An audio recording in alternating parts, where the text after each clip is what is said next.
Est-ce qu'un Tinoukongo aussi aïe?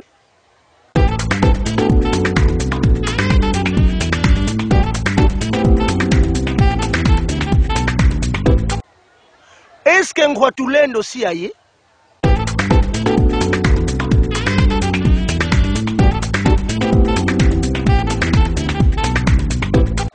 Est-ce que bapero bami bengi banlongi na Guatulendo eza bango?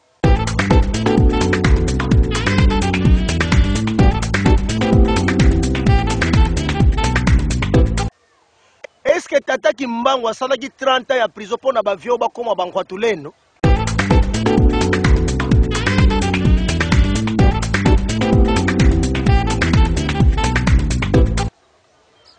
Est-ce que Guatulendo soki ayet mokili kozalaka boye kaka evandi ka kimia eloko moza kosala mate?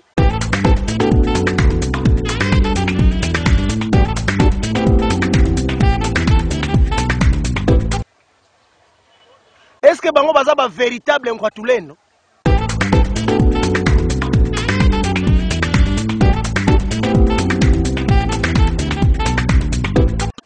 Bon, bazui courage wana wapi? Nana tindi bango bako ba Guatulendo.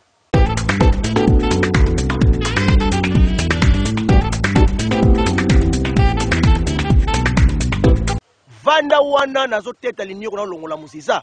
Ozwa précision pour lukuter le kimi.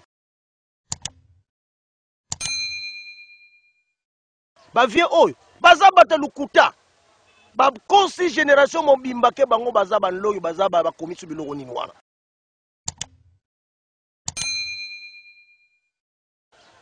Longue est-ce que si aya?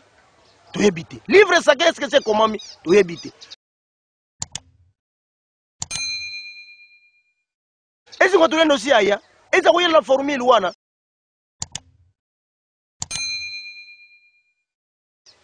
Vanda olanda émission Mansweki kaka sikoyo na simanzembo nazo kochela bino ndena démarrer makambo awa bato ko piquer ba crise ko bossa na ntezo na vera mai po makambo ko zala nkita awa. Mungatika kisanu kunapama Masila kungu ya lusongamo Ibeno kibeni baba mugwamo Gatemu kumateno kwe Mungu zame venuze Yesu Basi zame venuze Yesu Mana maonso di mapanda mena Gatemu kumateno kwe Mungu zame venuze Yesu Basi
Merci beaucoup, Batatana maman, pour comment l'amour et si vous allez yangai, Kebino vous allez bien, parce que Wabino, Kibangologo, Azali devant microphone, Lelo Ezalelo, O Ezali Mukolo Oyo, Toko Solo la Mukie, Alikambu Etali, Tinuza Kongo, Roi divin, Kwatulendo, de Oeza Mukolo Moulele, donc Batatana maman, Bozwa, Bovanda confortablement.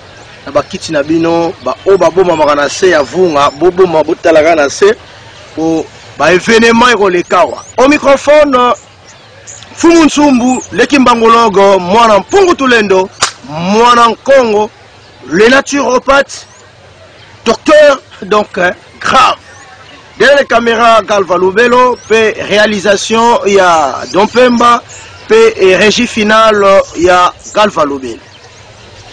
Mbote na bino lisusu yenge mfumu atatanzanga mpungu tuleni. Voilà, avana banda masoloa tozwa prière otozilaka puissance. On s'attend on a goya to démarrer pelam pifo to kenango bien to solola. Lelo to ko solola. To solola pena to ko chata mai na munoko te vraiment ha. Ibonde la tata Kimbao.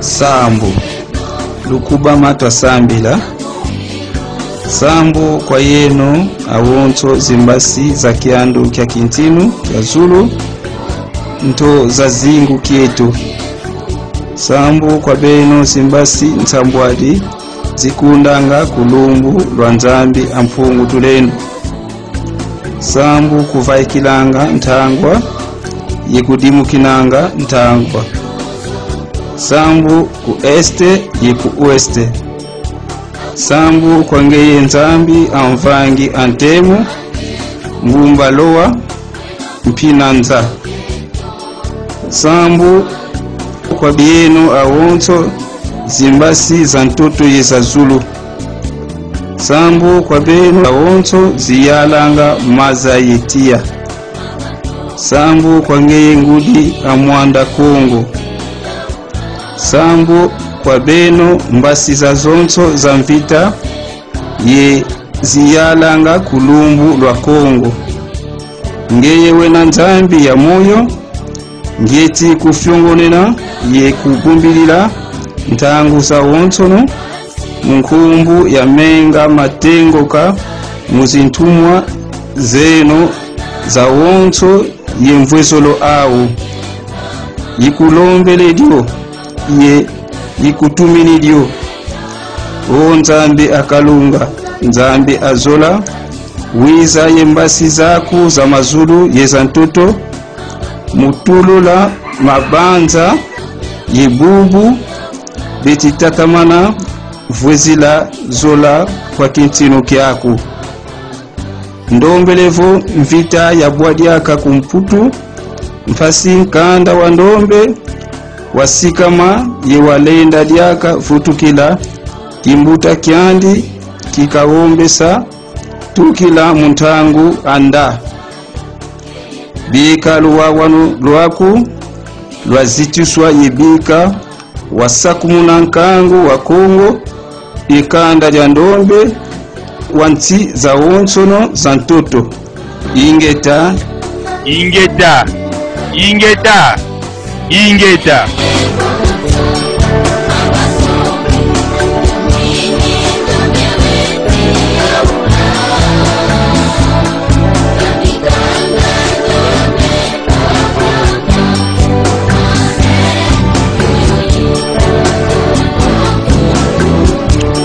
Pesangai ingeta ya bien. Bakisa lisusu ingeta ya bien.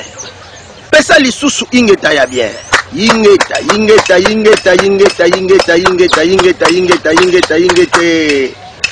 Voilà batana ba mama o ezali li bondeli ya kafu. Oyo tata Kimbangu atikelaki biso to sala matin midi soir. To bouger trop la Tanzania mpungu tulendo to bouger ciel to ningisa yango to secouer yango ya mawa ba père baye ba compliquer ba makambo nini bango ba moni faut ko déclasser makambo to tataki mbango atikaki faut ko longola yango makambo to atikaki ba tsheli biso ba sambuki ya bisimbi sambuki ya le 6 avril sambuki ya nzila za mpulusu sambuki ya bikelamu bya sika tout ça de bêtises. Alors tata yebisaki biso to invoquer ba esprit o ya ciel penza ya niveau likolo pour na ba décanter situation tozana et tata kotisaki biso déjà na kati ya alliance na nzambe mpungutu lendo na ba ancêtre na ba ange et ba père baye ba zongisi biso suna sima bana ba bomi mboka o ya binote ba chef spirituel ngasuna komaki mokonza mboka. Les premières des choses, on ferme toutes les églises, tout d'abord, tout. On va fermer 5 ans. Ngonga te, eloko te, tozika. Tozika. Si moi, je suis mokonza mboka. Na kangi ba église, tout le monde travaille. Allez faire les champs. Mindimi tukuna. 5 ans. Ça m'a mon église. Et 5 ans, on va commencer à réouvrir cas par cas.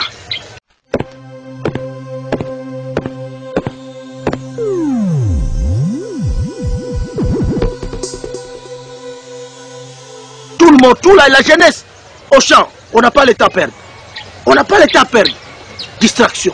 Tata tikili biso testament.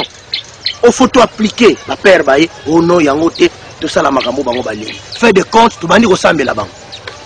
Alors tata après ça qui biso autorisation on a teke tout sambe la chef spirituel, tout sambe la soki banane. Tata après ça qui biso ordre suprême. Harmonie, je te télémi pour na ko bouleverser situation. Zonga na nzela normal pour makambo échanger. Surtout tika situation boye et pour empirir donc c'est la terrible. C'est la terrible. On a bino mutu bolongola libonde la tata ki mbango. Bo remplaçant oyo ba courager chef spirituel ba yebisa ki bino. Honte à vous. Honte à vous. Vous allez subir. Il y aura des conséquences terribles. Même la bisoté même la bana na bino c'est très dangereux. Et les chefs spirituels mingi qui biso sont en train de péter. Sont en train de péter. Ils ont pété pour comme grave. Ceux qui ont question bazonga. Mais les bayaki ko longo la doctrine na bino wana ya mabe wana oya ya pola wa. Atebina mama. Donc batama maman faut peut-être renforcer les bonnes de l'autre qui bangwa tikaki ba temidi soir. Si ciel faut bouger les choses. Si il faut bouger soit au Yoka, bana Canada, ba tindiki, bande kwa Turquie, ba tindiki, bande kwa France, ba tindiki, Belgique, ba tindiki. Wewe kata wabiso tala libanda, bana mfuluzi biza bilaka. Bilaka wapiza wapi? Wabilaka ba yebisa kibino. Mais il faut mettre vos genoux sur l'année, mettre la prière sur pied, non? Anazo kosa bino bambruye ba pamba. To tindika, Belgique, tindika. Suisse, tindika pa ya mpungutu lendo. Tindika benga ba ange nyonso wana. Bande kwa Autriche, bo tindika. Bande kwa Japon, bo tindika. Parce que batu walanda nga bangwa.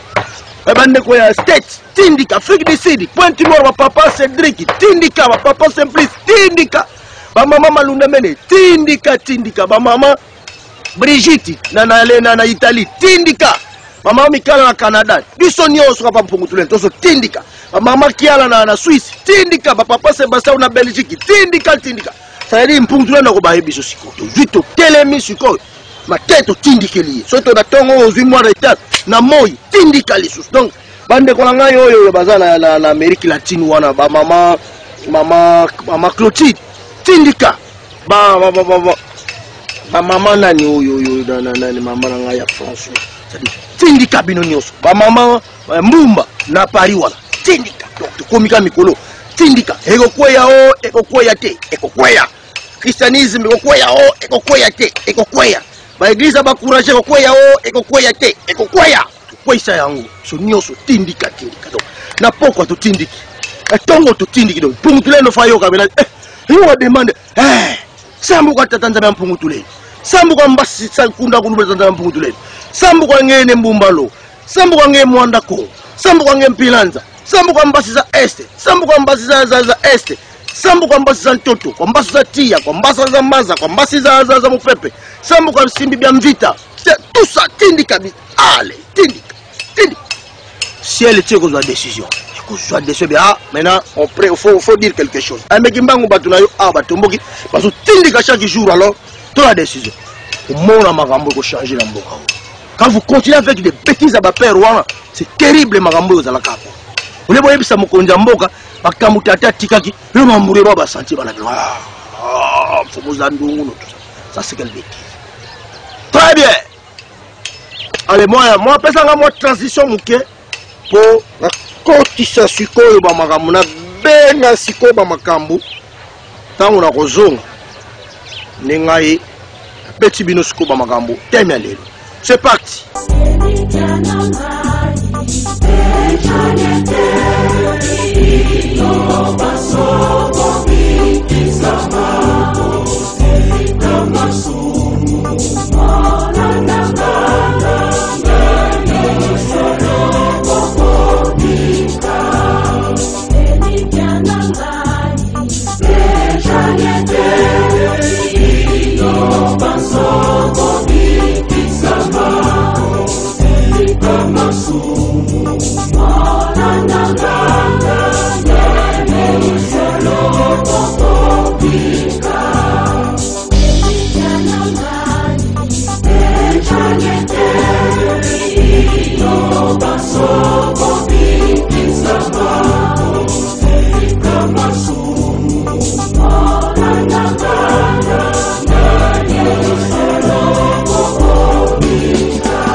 Merci beaucoup, Batala maman.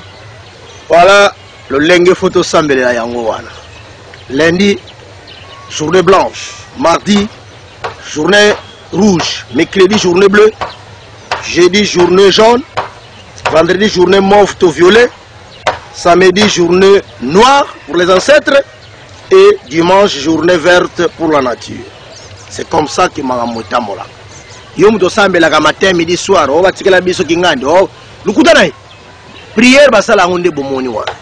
Papa sambeli biso pe to honorer mnembumbalo à l'arc-en-ciel. Sikoyo ekoti. Batana ma maman toza na problème sérieux. Adwaki na makamba chef spirituel to meke mpe ko débattre yango moko na moko atira quelque chose. To koti na makambo longi mais qui peut débattre yango pour tirer quelque chose. Siko awa to komi na problème ya ba roi divin. Donc makamu nyonso tata kimbango aloba ba père ba interpréter yango na ba sentiment na bango ba interpréter ya bango bo bango ba lati biloko wana sans pourtant que ezala bango. Lelo naza ko yebisa bino to komi na 1, 2, 3, 4. 4 rois divins. 4. Mais là-bas, 4 rois divins, où est-ce qu'on peut les descendants Zingankou. Wana pendande yango eza ko bouleverser mutu na ngai, eza ko tianga trouble na cerveau. De chance que papa pesa qui précision dans les Cambouana, sinon ça devait être terrible. Descendant ya Zingankuvu à mon ami. C'est-à-dire, par interprétation mauvaise, il y a prophétie à Tata Kimbangu, les gens se livrent dans des bêtises. Zingankuvu, yende ya kotsa ki biso na pasi otozali. So ki ya zwa ki baptême te, biso mbetoza na condition oyote. Mbele toza na condition oyote. Zingankuvu, ye mutu atumbisa ya kimpavit, ba mama mafuta. Hein? Ba mfumulukeni, ba ebele totanga tolema. Ba mfubansa kune vunda tout ça, ba vie belé ba kufa.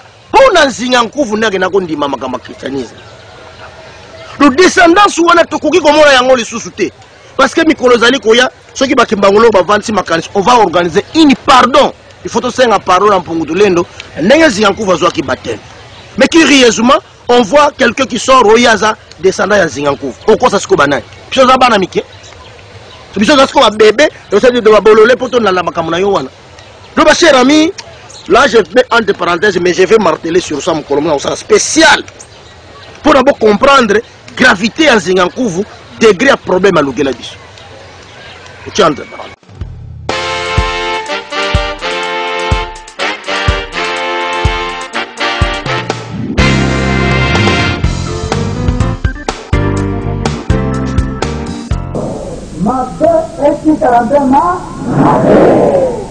La vérité, écoutez Kalabele, la vérité. Les mensonges restera toujours les mensonges. La vérité finit toujours à triompher. Solo, écoutez Kalabele solo. Et Lukuta, écoutez Kalabele Lukuta. La vérité, bombe moko, ya ku détruire yango ezalité. Kita solo, écoutez Kalabele solo. Mabe ekitarante ma kita solo ekitarante mabe ekitarante ma tozali kokende qui vivra verra. Kuna tozokende ekoyinda ntango nzambe akotombaka kosilika po tozobebisa programme na ye makasi tokomi na baroi divin awawa on ne comprend pas. Awa tokomi na Nkwadulendo awa na province naza na Matadi awa na Matadi toza na Nkwadulendo na Kinshasa tozali na 2 Nkwadulendo 2 Nkwadulendo na Kinshasa et na Cataract toza susu na roi divin zako tokomi oyo nga na moni na miso na ngai 4 rois divins. Kasi na komonopoliza na parole tavana kota na muzindo toyoka na prophétie yango à l'intégralité ndenge tata Kimbangu apeselaki yango mélodisé pa ya ntsumbu sonorisé pa ya ntsumbu interprété pa ya ntsumbu toyoka ngo nanu comme ça tango na kozonga boto banda kotala siko cas par cas est-ce que ba vie baza na raison ou be bango baza na raison be tata Kimbangu akosaki biso be tata Kimbangu yena aventurier ya solo solo bango ne bata solo solo. C'est parti.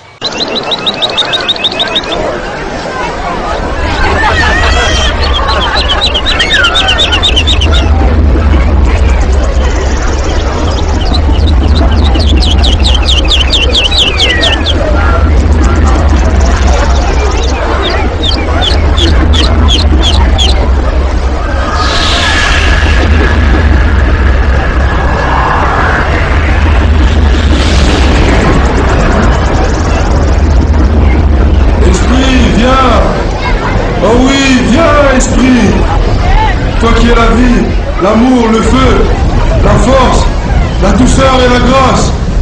Viens, Ingeta. Au nord, au sud, à l'est et à l'ouest, partout où vous êtes, je vous annonce que je sors de mon silence. Mes frères et sœurs, l'esprit est venu me révéler que le temps de me livrer aux autorités est arrivé.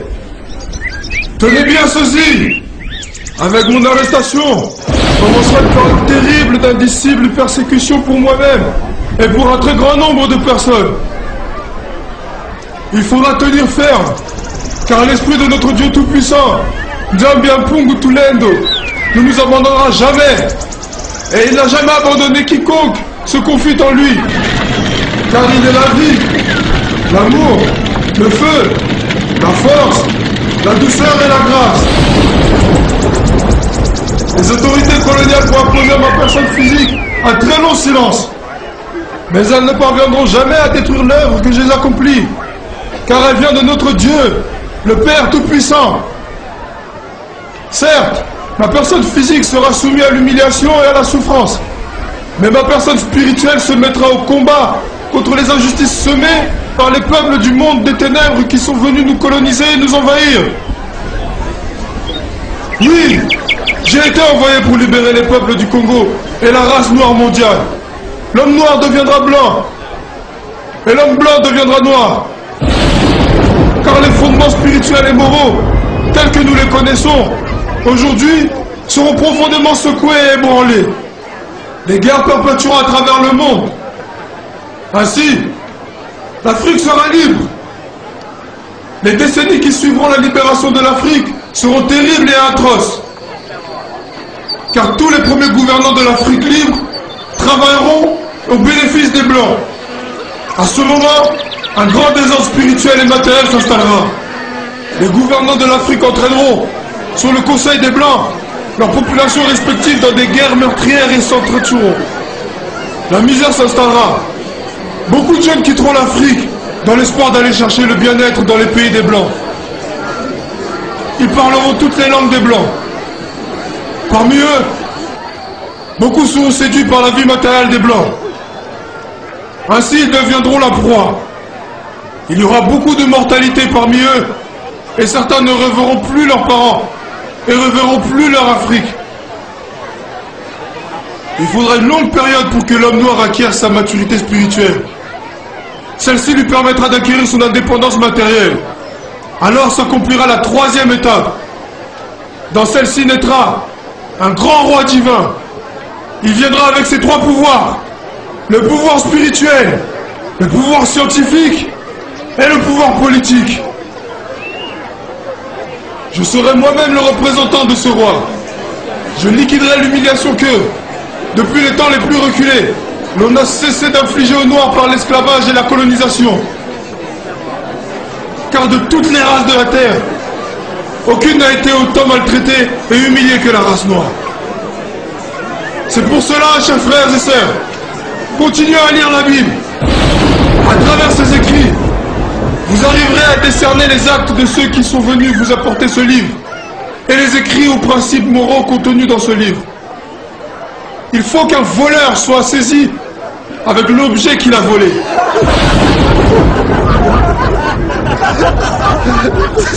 Eh oui, nous aurons notre propre livre sacré, dans lesquels sont écrites en mandombe des choses cachées.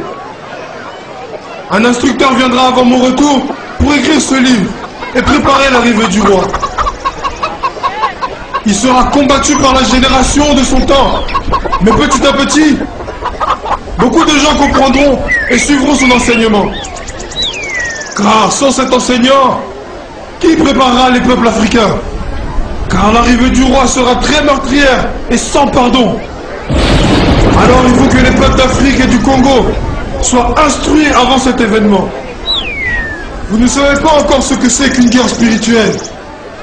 Quand les peuples Congo commenceront à se libérer, tout pays qui osera attaquer le Congo sera englouti sous les eaux. Vous ne connaissez pas encore la puissance de ceux qui sont envoyés par le Père Tout-Puissant.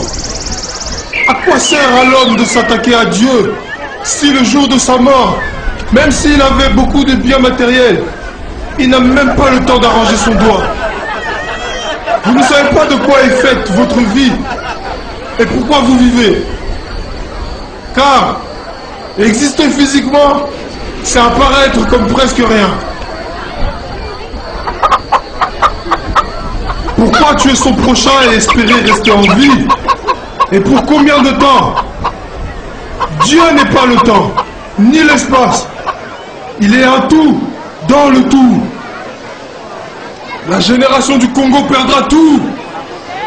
Elle sera embrouillée et compliquée par des enseignements et des principes moraux pervers, corrompus du monde européen. Elle ne connaîtra plus les principes maritaux de ses ancêtres, de son Nzambi Mpungu Tulendo. Elle ignorera sa langue maternelle. Alors je vous encourage à ne pas négliger ni mépriser vos langues maternelles.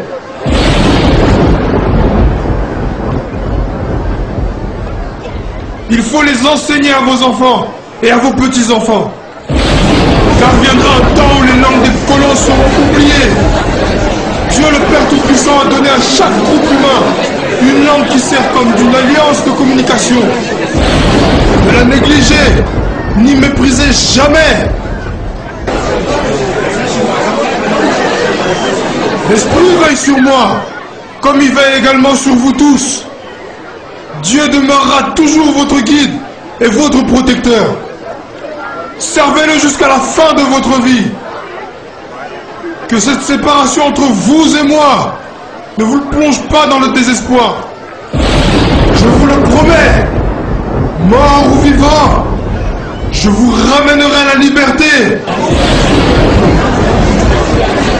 Eh oui, la liberté. Ingeta! Ingeta! Ingeta! Mort ou vivant, je vous ordonnerai à la liberté et le salut à jamais. Notre pays sera indépendant administrativement. Cependant, une liberté totale viendra plus tard lorsque nous acquérons une deuxième indépendance que nous appellerons Dipanda Zole. Celle-là sera spirituelle. Et à ce moment-là seulement, mon nom sera respecté et ma promesse sera accomplie par la liberté à jamais. Ingeta! Ingeta! Ingeta! Ingeta! Par la liberté à jamais. C'est maintenant que débute mon calvaire silencieux pour notre liberté et notre indépendance.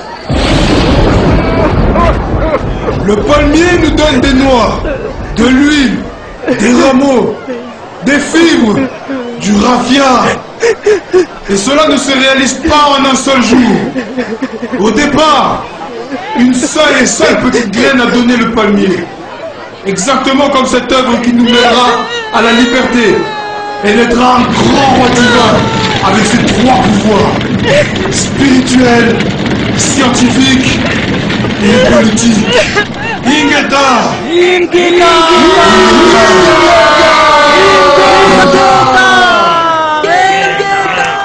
Merci beaucoup, Batitana maman. Toyoki ndenge papa yemoko alobi. Papa alobi ba étape nyonso ndenge ekotambolela poto ya kokoma na roi divin. Donc eza eloko ya blague te. Eza eloko ya bla bla bla bla bla bla bla te. Vous comprenez, bolanda bien bolandi. So bolina zong sana zong sili sus pour maîtriser pena bien matière pour tant on a ko beta ka borna ki. Vous comprenez? Bande ko ngai. Papa lobi boyi. Poto koma na roi divin. C'est la première étape ya longue période. Oyo bakonzi bana ko diriger Afrique bana yokela mindeli. Période wana pesi explication. Mais période wana ekoya ko suka na ko récupérer indépendance spirituelle. Quand tu ko récupérer indépendance spirituelle, to automatiquement to bandi ko to zu indépendance matérielle, c'est-à-dire to komi spirituel, to comprendre makama bunzambe, spiritualité to comprendre yango, to balamoko to bandi ko kenina ngambu, alikolo ko zo ba information kuna, to bandi ko créer. Quand tu ko silisa étape ya ko créer to komi stable, batu baza spirituel. Batu bakomi ko créer, bakomi ko mona, bakomi ko yoka. Accompagnateur akoya ou babeng instructeur on a ko préparer biso. Préparation wana ko la sanctionner par un enseignant ou babeng instructeur ton longi oyo akoya ko koma livre sacré. Alors livre sacré tango ko koma mabongo longi ateyi longi akomi livre sacré enfin d'arriver des rois divins Nkwatulendo akoya. Mais à préciser sous bien, Nkwatulendo wana akoya ipelo yengete. Kene tinga nsungu na vandi kamba la moko na soto proclamer Nkwatulendo non. Ye moko tata kimbangu akozala ko diriger donc roi divin, c'est-à-dire le retour de tata kimbangu na terme mosusu. Surtout que na terme pena normal, c'est-à-dire le retour de tata kimbangu po aya ko konza mokili ayokela pasi. Ebisa kibino ke kuna na ciel parking ezala kona bato bazongela kana mabele. Ataki mbangu na moment où zako loba aucune énergie spirituelle ezali entre terre et ciel o elekiye izati. Sikoyo tokende ka par ka ba peru. Ba papa na biso bazako mibieka. Tozo nanu oyo baza na catégorie ya roi divin. Roi divin bino boza kolanda ba roi divin na bino wana. Wapi indépendance spirituelle po yo koma roi divin. Wapi indépendance matérielle po yo koma roi divin. E wapi nlongi na yo. Wapi mukanda on longi na kono. Roi divin ko koma te, à côté il viendra diriger le pays, le monde, l'Afrique. Si ko ba roi divin ngo awa bakomi babandaki nanu bangunza. Bakomi balongi. Bakomi bangwatuleni ba roi divin. Tata lobaki roi longi azali mutu mususu, ezali pe musala mususu, ezali pe époque mususu, et roi divin pe ezali mutu mususu, époque mususu. Ezali eloko moko te. Français ki Congo bo comprendre ki te tondenge nini. Ba pero yo bino nyonso na Kinshasa deza kuna. Na matadi moko onga na moni na Congo sana cataracte moko. Eh oui, nous aurons notre propre livre sacré dans lesquels sont écrites en mandombe des choses cachées. Un instructeur viendra avant mon retour pour écrire ce livre et préparer l'arrivée du roi. Il sera combattu par la génération de son temps, mais petit à petit, beaucoup de gens comprendront et suivront son enseignement. Car sans cet enseignant, qui préparera les peuples africains? Car l'arrivée du roi sera très meurtrière et sans pardon. Alors il faut que les peuples d'Afrique et du Congo soient instruits avant cet événement. Vous ne savez pas encore ce que c'est qu'une guerre spirituelle. Quand les peuples Congo commenceront à se libérer, tout pays qui osera attaquer le Congo sera englouti sous les eaux. Wapi bandongi na bino. Ba misuzu babandana kinlongi, otoma abandi longi. Apusi muke bala moko akomi mukanda. Apusi muke akomi roi divin. Tata lobela kibongo. Tata lobela kibongo. Losali tata za mutalukuta. Hema ndeko na ngai. Tata kimbangu mutalukuta bino nde batu ya solo. Memo ko za ba courage boendeni. Dolali ka ulamuki komi courage. Lolo ulamuki provoquer likambo na tangi bo ngana ko mananga. Loneti nga pensu na ko sala sa jardin na ngana ko mananga ben tata kimbangu. Ponga na moni na solo kana solo le na e plus moi mingi. Asa ko pesa nga ba instruction. Ali, so de tali bien. Donc on peut je peux ma sa jardin na ko mananga e tata kimbangu. Qu'est-ce que c'est le bêtise?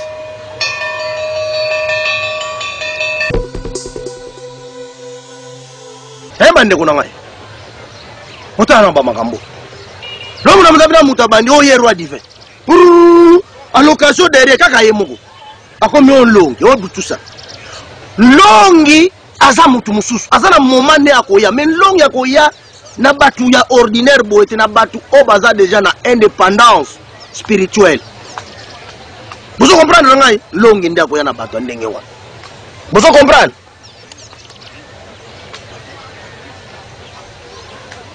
Vous comprenez nga? Longi akoya na bateau baza déjà stabilisé.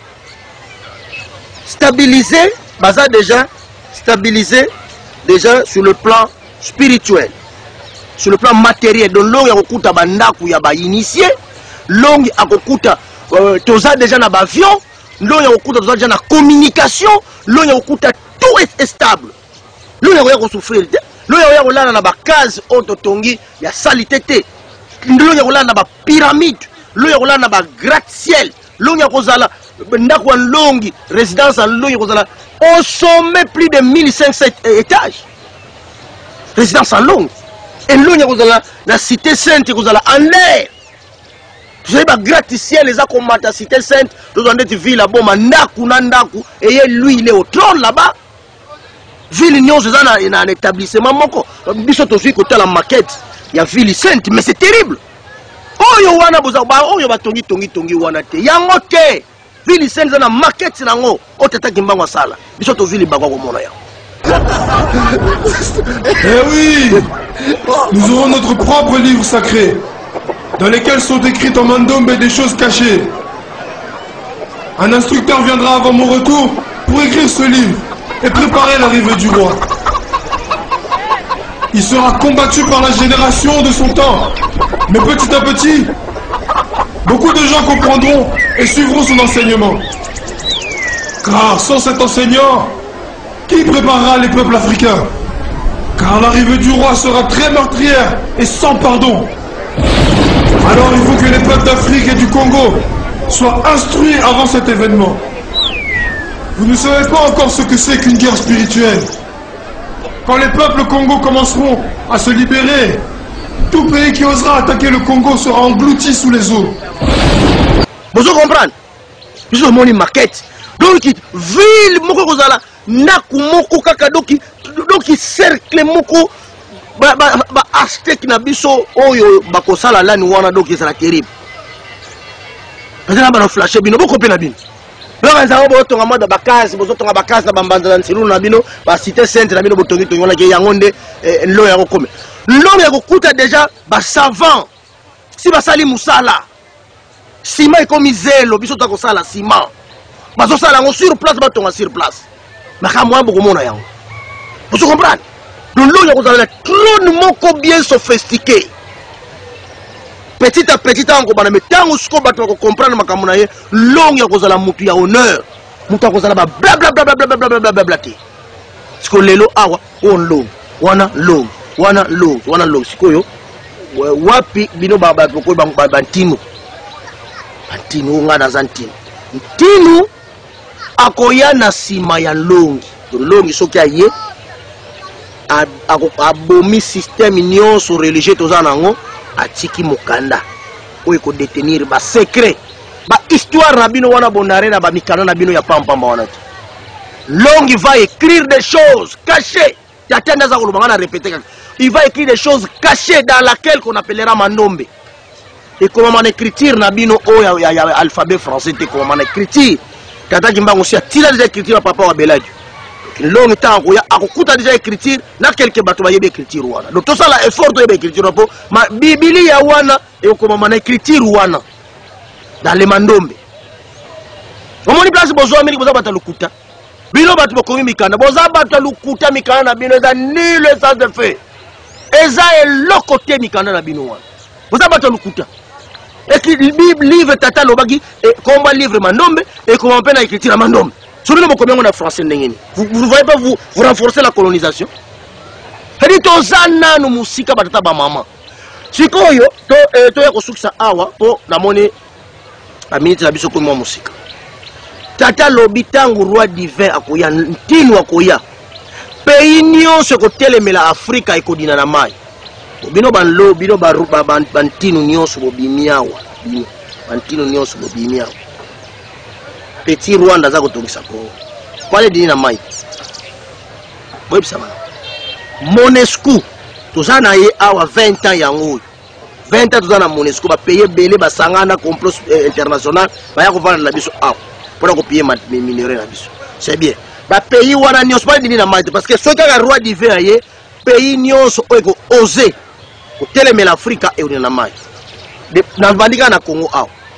Tala ndenge ba pays Afrique za sous-titré la France ya ba pays belé. Pour nini ba dini na mai ba français pour nini ba dini na mai ba américain pour ba dini na mai ba chinois baza ko beta biso na 4 mabele ya 21e siècle ba don nika biso ba sabo pour na minerais na biso pour ba dini na mai yoka bino boza pena ba roi divin botika ba aventure bino mutu boza proche ba père webisa bango papa bokosi bozokosi. Eh oui, nous aurons notre propre livre sacré, dans lesquels sont écrites en mandombe des choses cachées. Un instructeur viendra avant mon retour pour écrire ce livre et préparer l'arrivée du roi. Il sera combattu par la génération de son temps, mais petit à petit, beaucoup de gens comprendront et suivront son enseignement. Car sans cet enseignant, qui préparera les peuples africains? Car l'arrivée du roi sera très meurtrière et sans pardon. Alors il faut que les peuples d'Afrique et du Congo soient instruits avant cet événement. Vous ne savez pas encore ce que c'est qu'une guerre spirituelle. Quand les peuples Congo commenceront à se libérer, tout pays qui osera attaquer le Congo sera englouti sous les eaux. Tangu runtino akoya pays nyonso ekotelemela Afrique ekonina na mai. Eh oui, nous aurons notre propre livre sacré, dans lesquels sont écrites en mandombe des choses cachées. Un instructeur viendra avant mon retour pour écrire ce livre et préparer l'arrivée du roi. Il sera combattu par la génération de son temps, mais petit à petit, beaucoup de gens comprendront et suivront son enseignement. Car sans cet enseignant, qui préparera les peuples africains? Car l'arrivée du roi sera très meurtrière et sans pardon. Alors il faut que les peuples d'Afrique et du Congo soient instruits avant cet événement. Vous ne savez pas encore ce que c'est qu'une guerre spirituelle. Quand les peuples Congo commenceront à se libérer, tout pays qui osera attaquer le Congo sera englouti sous les eaux. Est-ce que vous comprenez? Vous comprenez? Donc, tout ça na distraction té. Ba pero union so ba soki ba bazana moi eloko ya nsambu to ko tirer comme référence na manana parce que eloko no sa mabe ya malamu ezali mais bango ba exagérer. Ba dépasser ba limite. Ba mourir situation. Vous comprenez? Ba mourir situation. Tata besi précision roi divin lo lenya koyela. Na ba étape oyo ko sale mapoto ko ba roi divin. Ba père oyo na courage na bango ba sauter ba briller ba étape ouf ba yo ko multi place wana soma ka mupera lobaki pa na bango ba yo ka personnalité ba za toujours wala maosiama ngala za longe patulendo eza boye mambo meti kuza matata kimbangu silunu za mpumu tulendo kwa monoti bêtise. Mon Afrique a perdu toute sa spiritualité. Je me souviens d'un adage qui dit un peuple sans culture est un peuple mort. Un peuple sans sa religion propre est un peuple sans avenir. Le sucre et le sable ne peuvent pas se mélanger et l'huile ne peut pas se mélanger au pétrole. Mon Afrique est victime du mensonge spirituel qui Occident lui a fait avaler bientôt cercle. Peuple africain, où que vous soyez, en Amérique, en Europe, en Asie, en Océanie, venez vous rejoindre à la notre seule foi du salut spirituel se lève, sur laquelle nous conduisons par le puissant de nos sauveurs. Kimbangu. Bilobo kanzaki biso ke ngamu te tokenda ki kuna na ngamu tomona ki ye wakazo koma kuna te bilomo so bokena chambre pa opelisi ba bujo che makazo matondo pa usali ba rituel usokoli usali best spirituel ko yabo batu bazo mona bino danger ulebola kisabana batu ndenge formule kenda ka boboyi to kumisa ka bino bilobo za bandongi bino siku awa tatake mbangwa lobi lo nani nkwatulendo ntinu tangwa koya. D'abord arrivé na yeko la meurtrière à écraser Batuebele, on va na conformité. Ça dit prenons par exemple Tino aye quand tu l'en doyer lelo bino tout à écraser bino. Donc on semble la cour te gaya siko. Chance peut-être que mangu ayeba ki ke bino ba aventurier ba tolo kuta bokoya. Ayeba ki bino. Yama mona ki faut ba préparer. Dans ce cas, nazonga la sous-professeur ngo comme ça la souka er na goya à clôturer. Allez, c'est parti. Eh oui, nous aurons notre propre livre sacré, dans lesquels sont écrites en mandombe des choses cachées. Un instructeur viendra avant mon retour pour écrire ce livre et préparer l'arrivée du roi. Il sera combattu par la génération de son temps, mais petit à petit, beaucoup de gens comprendront et suivront son enseignement. Car sans cet enseignant, qui préparera les peuples africains? Car l'arrivée du roi sera très meurtrière et sans pardon. Alors il faut que les peuples d'Afrique et du Congo soient instruits avant cet événement. Vous ne savez pas encore ce que c'est qu'une guerre spirituelle. Quand les peuples Congo commenceront à se libérer, tout pays qui osera attaquer le Congo sera englouti sous les eaux. Maintenant, à ça l'examen de conscience, à ça la baïtite, logo boza comment en internet, sur ma kélé, les belé, ce qu'ils a bango. Moi, je vous donne la garantie, ça bango.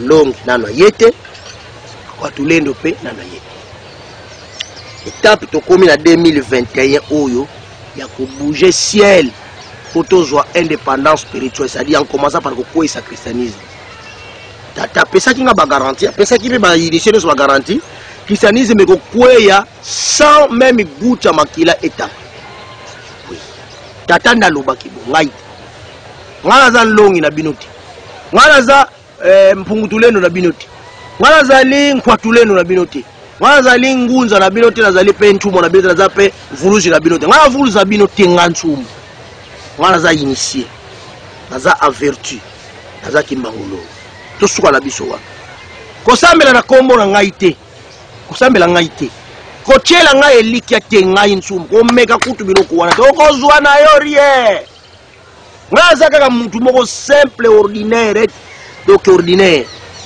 ngaza longi na binoti ngai nde na kotaki na contact na bantité wana pona ko vérifier makambo ezali vraiment ndenge nini tozwi ba précision ay ko comprendre que papa baza ko amurie situation baza batalukuta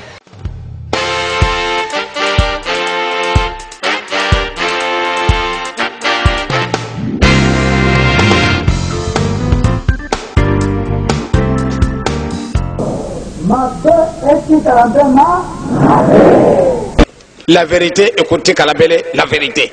Les mensonges restera toujours les mensonges. La vérité finit toujours à triompher. Solo, écoutez Kalabele solo. Et Lukuta, écoutez Kalabele Lukuta. La vérité, bombe moko ya ku détruire yango ezalité. Kita solo estitarande mabe estitarande ma kita solo estitarande mabe estitarande ma Tazaleko kende, qui vivra verra. Okay. Kuna tozo kende ekoinda. Dango nzambe akotombaka kosilika. Tozo bebisa programme na ye makasi. Papa baza batalukuta. Donc bandeko na ngai tozala très vigilant, très prudent pour bapero baza batalukuta. Donc bango nyonso kwa tulendo azate. Bango nyonso longi azate. Nano yete. Concentrez-nous au travail ya kuningisa ciel tindika. Pungu tulendo. Tindika ba ange. Tindika. Bopesa bango confiance te baza batalukuta.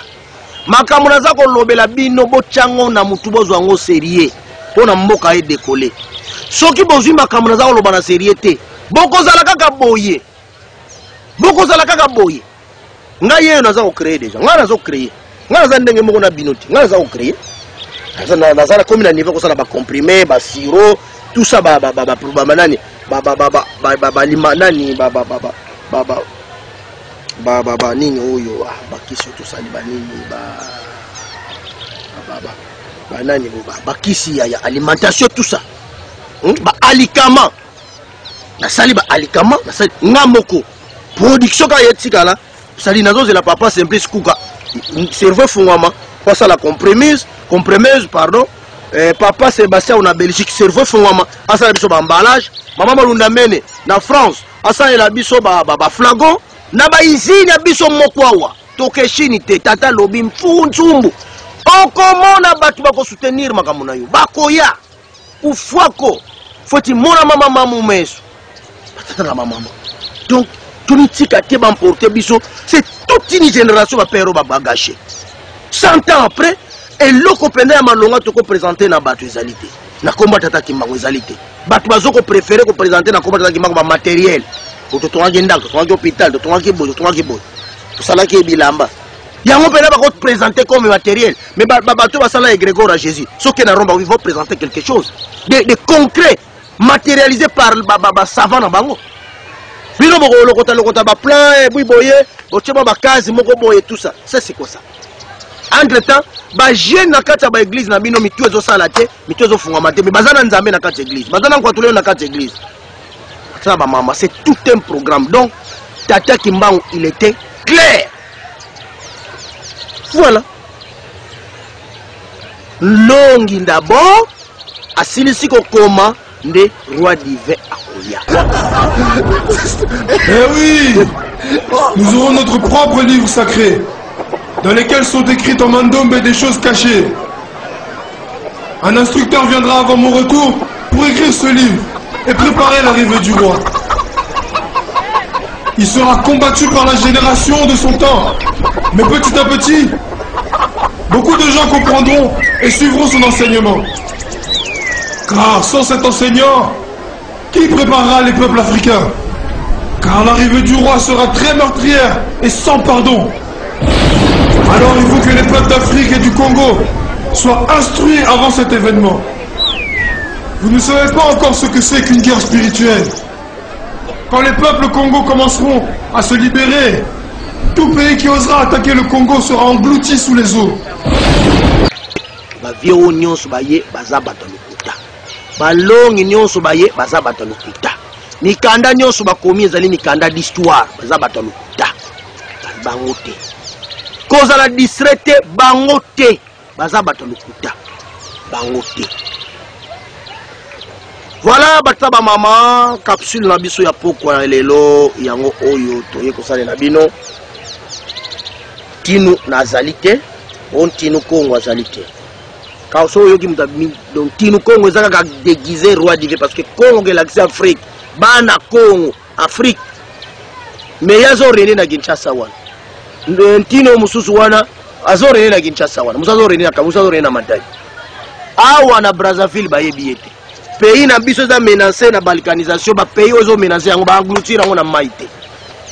Docteur Liolo wado bino bolingo bisatata kimbango mutalukuta. Ndenge bino bolingo mela makamli tata kimbango za mutalukuta. Tulu babu tata kimbango za mutalukuta. Bino ni boza batalukuta. Bino boza batalukuta. Tata kimbango te. Donc oyo tata kimbango aloba to mata to kiti ko salemela bongo. To zala te ko salemela bongo. Voilà batraba mama awande capsule na biso ya pokwa eleki mais avant de clôturer c'est émission ya pokwa lelo to kana na mwanzembo oyo tango na koya bongo nde continuer et to sukisima bonzo. C'est parti.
Matoko zindumba mafola benabikula ibenava mundinga za mazulu.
Yadi aka influence wankaka kumukanda ndombe kamfumu kimbanguko.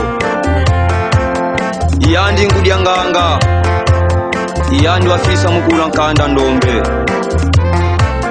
Tumvana nkembo yentitusu. Fumu ye mfumu nganga yenganga. Iyandi influence mukanda ndombe. Merci beaucoup batata ba mama. Yoki nzembo wana ya bandeko na biso kakabe. Mono kimbangu kena mpeva longoko. Kanti mono ngena vuluzia bandombe zanza. Voilà nga bezika. Vaizika. Kuganga ba prière butu moi pona bino. Osambe la butu moi pona bino. Voilà bataba mama en conclusion émission na biso pokwa lelo. Longi na noyete. Livre sacré na nekomamite. Kwa tulendo na noyete.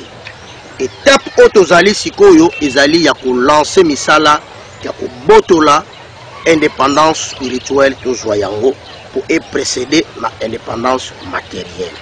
Tout se concentrer à libondeli otata tikaki ko ningisa ciel, ko bouger ciel, ko tindika pena makambo na ciel pour que makambo échange. Bolanda distraction te, bazali ba courager, bazali bato lukuta. Bazali batu ya lukuta. Tata tindi bangote. Tata yebi bangote po tata kuko loba makamna le contraire na ngote. Akolo ba makamote ka kosa biso. Ana intérêt nini 30 ans de prison pour na kokosa batu ka. Voilà.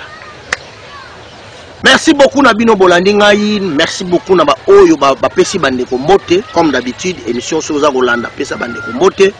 Merci beaucoup na bandeko ba partager vidéo ba aimer vidéo. Merci beaucoup na bandeko ba accorder attention. Tata na ba maman misala ya kobongisa studio zali kokoba. Tata Kimbangu avant pesa ordre to loba auto comprendre. Ayebisa ki ngai nsumuke okomona bato ba soutenir yo. Du moins de ce côté là, surtout diaspora, il faut penza bo partager chaîne haute. Bino boya ko changer mboka opona mboka bato baza bloqué. Boko changer mbatu na ba mécanisme on naza ko pesa bino. Comme naza ko loba bino boko comprendre ngo plus que batu baza na kati. Pour batu baza na kati baza ba fanatique, baza ba jalelo, baza batu mo batse ko comprendre ngo le mais bino mo comprendre ngo facile. Ezali ba instrument naza ko pesa bino po boya ko kweisa. Colonisation oiza aw. Vous comprendre ngai tata lobaki ke okomona batu bako soutenir yo. Bokomi déjà ebele hein. Bokomi déjà ebele don awawa. Soki na lobila la kisabino WhatsApp na ngai okomona ka ba code étranger. Ba Congo ezate aw. Code étranger. Téléphone o boza komona. Bino ne diaspora bosombi o. Bino ne bosombi téléphone o. Ba o batinda kimbo ba yebi makamna za kono. Bino ne bosombi linga téléphone o. Vous préférez qu'il faut WhatsApp en fonction yango na somba ki téléphone oyo papa nanga ya pari ya sombela tina nga moi eloko na sombi téléphone na longoli ona zaki bana oyo bana ko kata wana na lo muka tsaka ta téléphone na sombi diaspora nda sombeli ngai e malembe ndenge bato baza ko tsaya ba mouvement tito koma na ba mars studio déjà ba émission ya direct ya démonstration et bandi parce que ndenge bato ba ko boka moi ba 100 €, moi ba 50 € tout ça to comme to linto koma na mesure ko somba ordinateur i7 to nito koma na mezi to somba mixer ya 8 pistes to nito koma na makokia ko somba 4 micros to nito koma na makokia ko somba déjà caméra moko o déjà kabino botinga alors tata na pesi ordre to somba to bomba ki mbongo nyonso boko mona na kosala cérémonie officielle ya bénédiction oyo nyonso ba contribuer pour na achat ya matériel ndako ngamoko nazotonga na ngai omoyo moko sepeli si yo ede so boyi na yo ngamoko bravo plan naza kotonga ndako ko vanda chaîne wa et matériel ndako ta émissilité mais to ko aménager déjà régie à télévision to bani na biso ko sa malema biso bongisa ka chaîne malema biro banini parce que pour ça boza ezali boyeba makambo en profondeur malheureusement chaîne za ko simba te o ba matériel za ko kate ndenge to sali bo ba matériel to saleli lelo c'est 20 $ to louer ne bozo mona ngati to za ko sala direct oyo paie avec des pièces 20 $. Alors, si tu économises sur la salle, par exemple, 10 émissions ya boy, c'est 200 $.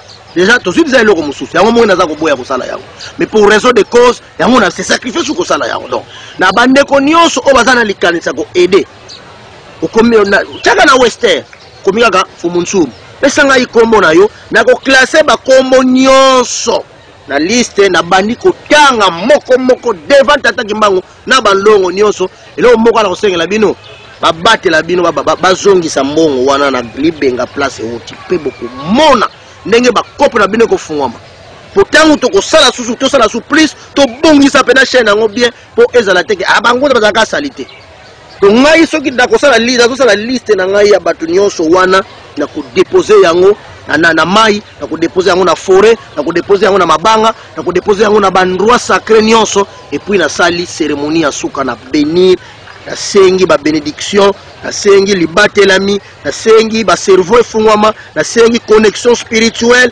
ezala na batu nyonso na liste wana bokomo et là vous allez comprendre que Nsumbu akendaka kuna na ngambu ba vi wana bakenda ngape na kendaka ku vous allez comprendre qui est Nsumbu donc andeko nyonso c'est que tokosomba cérémonie ko salema je crois na mars ndenge naza ko mona la père aza ko mona na sute mikolo naza ko benga zo yati donc naza ko le kanisi na ye ekoki kozala le 18 mars jour o ba intonizaki ye na sel akitaki awa na puissance nazo kanisa na mars ngai moko na ko ezo kotela ngamo seke pe père aza d'accord na ngai donc janvier bozana ngo février bozana ngo mars de to sali cérémonie ya suka et puis to sali bacha et puis on démarre les choses koyeba ndenge babela ka bancetre ndenge ni ba se purifiaka ndenge tout ça na kolakisa bino nyonso to kobomba te il faut tozala na bato baza fort pour to kwesa christianisme ekokweya te ekokweya christianisme ekokweya te ekokweya mangomba lukute ekokweya ekokweya te ekokweya bato nini bakokweyisa yango fuboza tozala fort force wana na kolakisa bino po tozala na connexion tozala ensemble tozala famille ya bana bampungu tulendo pour te démarrer makambo bana na biso bazala fondé sur base ya makambo solo. Merci beaucoup na ba obasal déjà geste na ko kozala te na salle émission na remercier binoti ça c'est l'ingratitude merci beaucoup merci et comme il y a toujours ko posa malembe ba matériel essentiel solo yo pe ozala likanisi wana ozanga ko bwaka moya lokote tuza ko sala ki jalelo te ko lela te tuza ko sala makambo oyo ko sunga monde entier mais il faut comprendre pour pèse. Ce qu'on comprend de pèse na yote.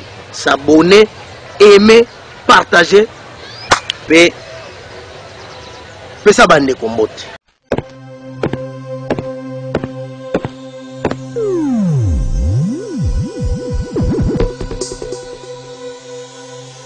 Matondi mingi na bino banso misala ya mpungu tole notifiza ko continuer bozui ba leçon longi na noyete.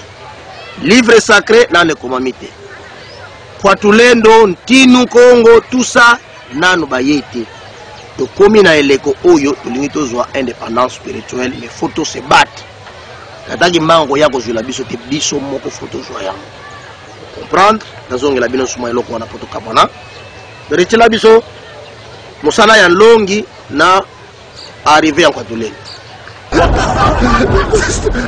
oui, nous aurons notre propre livre sacré, dans lequel sont écrites en mandombe des choses cachées. Un instructeur viendra avant mon retour pour écrire ce livre et préparer l'arrivée du roi. Il sera combattu par la génération de son temps, mais petit à petit, beaucoup de gens comprendront et suivront son enseignement. Car sans cet enseignant, qui préparera les peuples africains? Car l'arrivée du roi sera très meurtrière et sans pardon. Alors il faut que les peuples d'Afrique et du Congo soient instruits avant cet événement. Vous ne savez pas encore ce que c'est qu'une guerre spirituelle. Quand les peuples Congo commenceront à se libérer, tout pays qui osera attaquer le Congo sera englouti sous les eaux. Merci beaucoup à tata maman na maluba tata kimbangu yango penga na kosala bino tete. Mpungu tulendo ngeye wonzambi yatika. Ngeye wasala luwa wanu ye masembeto. Ngeye wasaluwa wanu nkaka zetu. Ukondo kwa wanu la bebu sa kuna mbanza Kongo, beta kota mukinkole, beta kota mukiwai.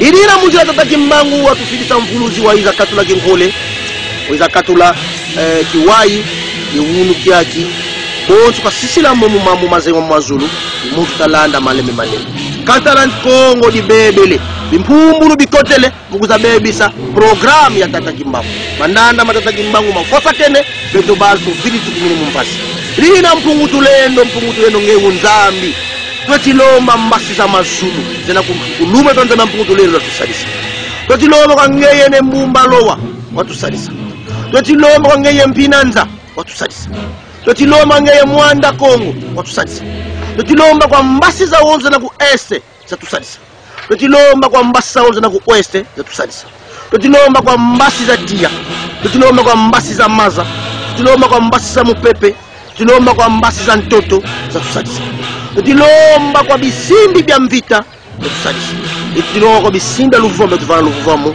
twetilomba kwa mbasi zikangila nga ntoto za tusalisa ye mbasi zikengela nga mazu za tusalisa kadi mukezo kya mpasi na yeto zulu kakadifakize nga nkanu mpasi beto akatuvomoke waitya bantu bekifua bantu bekikota munyaza mpimpita bantu bekikota mumpasi nsika ita dekolako Afriki kotele mumpasi kiwumbu kivuende mudamuda ngikonda wangeza yange nzambi akedika nyabutu bokele beno mbasa mazulu beno miele na mazulu beno mpeveza mazulu ikala tusalisa dubanzi la Kimbangu loge kimosi kotokana bena lumbieka tutula mpeve ya longo mpeve ya mazulu ya kota kwa Kimbangu loge bawotono babaka lusadusu babaka luvuvamu babaka mvwilu ye babaka mpeve ya kedika babaka kisa mambu mamazulu bwe majiachilanga Kimbangu loge bawonso munzo ya mvimba kwa Asia kwa Amerika Oceani kwa Europe pe Afrika ya mvimba bika lwa batila bika lwa tanina bika lwa sakumuna bika lwa keba pungu tulendo tulombele mama mawonzo mungumbu ya mvita mungumbu ya ngulu zetu zazengwa moko eza vondwa mungumbu ya nkindu tatibolombela mungumbu atata Kimbangu mfuluzi eto yanwa kivana muna muda katula kinkole kiwai tulombele bo muminu ya mungumbu anzambe to mpungu tulendo kikabakala balu saku munu Tata Kimbangu yeye mfuluzi wa betu wa kivana ngeye wena imansoki mamazulu ya mtoto talabana baku bakiveni mulanda mambu maku talabana baku beti salasamu kugunge walomba bika wazibula mesu makimpeve bika wazibula makutu makimpeve bika wazibu watula lulendo munwa bonzo watula lulendo munwa nsumbu asima bikoba bya nsumbu bika lusaku munununa wakota kwa Kimbangu logo bawonzola bara bampungu tulendo koto fulubena bika bangenga bapela tia lombele bo munkumbu ya mvita munkumbu ya nkindu munkumbu ya menga mabangunza munkumbu ya menga mabantumwa mumpasa Tata Kimbangu ya ngunza za wonzo tulombele bo muminu bika bakala balusaku munu kati lombele munkumbu nzambe mpungu tulendo bika bakala balusaku munu bo chapenza elikia na tata nzambe mpungu tulendo Tata Kimbangu na balongo na banyoso otateke matikela kibiso tokolonga tokukweisa komunzaso ekokweya te ekokweya kutika la malamu soki bosepeli na émission ya lelo mfumu ntuma azalaki devant le microphone mwana mpungu tulendo azalaki devant le microphone caméra ezalaki ya Galva le nécessaire donc pe mazalaki na réalisation pe régie finale ezalaki ya Galva Libé kutika la malamu ngai na bino tomoyo na ba capsule ezali koya longi na yete livre sacré ne komamite pe kwa tulendo nano ayete bawana baza bato kuta bazali bato a luvunu chao botika la malamu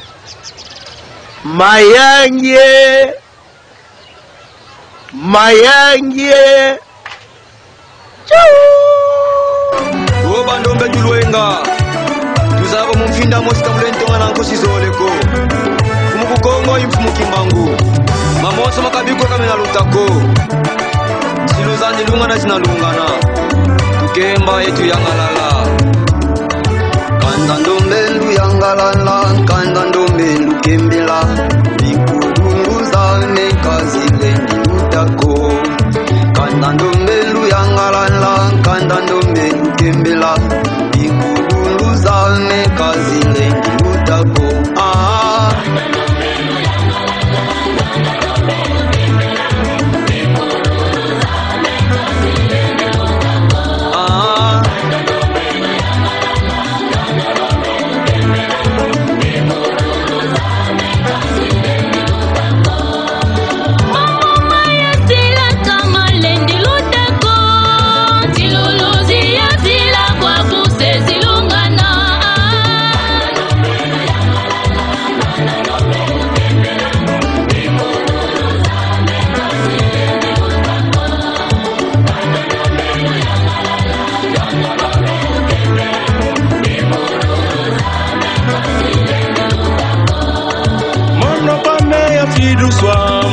kanda dia bandombe kanti beno bandombe kalweti kumbisa ku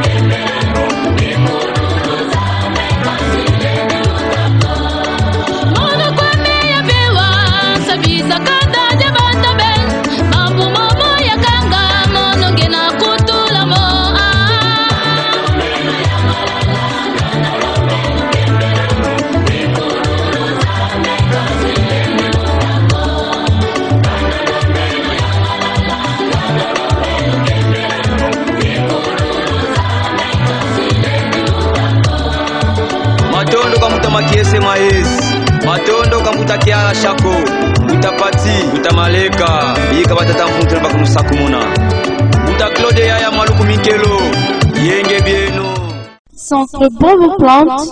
Allez, besi Kimpese, besi Lukala, besi Congo Central, tukude na timoko. Bandeko ya Kimpese, Lukala, Mbanza Ngongo, Kisantu, Kwilungongo, Congo Central Mobimba. Bomitungisanti, solution à bino, ezali toujours Centre Bobo Plante. Centre Bobo Plante, azali ko salisa pe ko prévenir biso na ba maladie belé. Bino bozana Kimpese, na quartier 1, quartier 2, quartier 3, quartier 4. Centre Bobo Plante à votre disposition. Nous allons traiter 33 maladies à base de 119 plantes médicinales. Dans Centre Bravo Plante, nous avons l'hôpital et à base de 119 plantes médicinales. Dans Oitali traitement et prévention. Dans Centre Bravo Plante, Bakisi Nyonso ezali na dosage nango. Soko ina Centre Bravo Plante, en tout cas cause à la décité. Okozwa mbala mokolo biko kaka na bakisi oyo et salami nanzela banzete. Kis lokola kamanso. Ils ont traité hémorroïdes, infection nanzela masuba, estomac, n'a pas douleur musculaire, pomade de Vedila, ils ont salissa, maladie à peau, mpc, kwakara, tope makwanza, pays de sous-soba filaire, tozali na huile sukula, ils ont traité sinusite, tozana poudre nsukumicine, ils allaient traité éjaculation précoce, tozanga appétit, hémorroïdes, tozali sous na tikitala, ils allaient prévenir tension, douleur articulaire, penaba glycémie, pomade d'Nkindangolo. Ils ont traité la douleur articulaire, musculaire, fièvre fébrile. Poudre Ntanini, ils allaient pour la prévention et traitement à cancer, la glycémie. Tous les sous na poudre wandianga, ils allaient pour la prévention et traitement à gastrite. Tous les sous na biocongo, ils ont traité diarrhée, gastro-intestinale, douleur musculaire. Tous les sous na bioconda, ils ont salissa, asthme, angine, douleur, rhumatisme, infection respiratoire, poudre ntiwameni, ils ont salissa, carie dentaire. Bani ya Kimpese, Lukala, Mbanza Ngongo, Kwilungongo, Congo Central Mobimba, papa, mama, elokoni ozotungisa yo, stérilité, kozanga mabota, prostate, faiblesse sexuelle, sinusite, infection urinaire, ya kambango na Centre Bravo Plante. Centre Bravo Plante, ezwamina Avenue Makombo numéro 1 quartier de bis Kimpese. Sokoni Kobenga 089 53 72 549. Centre Bravo Plante, ESA ouvert Mikolo Nyonso de lundi à samedi de 8h à 14h. Ceux qui ont écouté notre docteur, Olia et l'autre côté. Tout ça à base de 119 plantes médicinales où ils allaient analyser pour nous traiter 33 maladies. Bana Kimpese, Lukala, Kwilungongo, Mbanza Ngongo, Kisantu, pour la bino solution ici et Monana. Centre Bravo Plante, médecine traditionnelle scientifique Congo. Olingi ko mona nzoto na yo ezonga ndenge zalaki kala ya kambango na Centre Bravo Plante pour votre traitement et prévention. Oyi malamu na bino bon sur le Centre Bravo Plante. La maladie de la peau, Kosanga Kobota, rhumatisme, règles douloureuses, dermatopée, prostate, infection urinaire, caca, la Bravo Plante.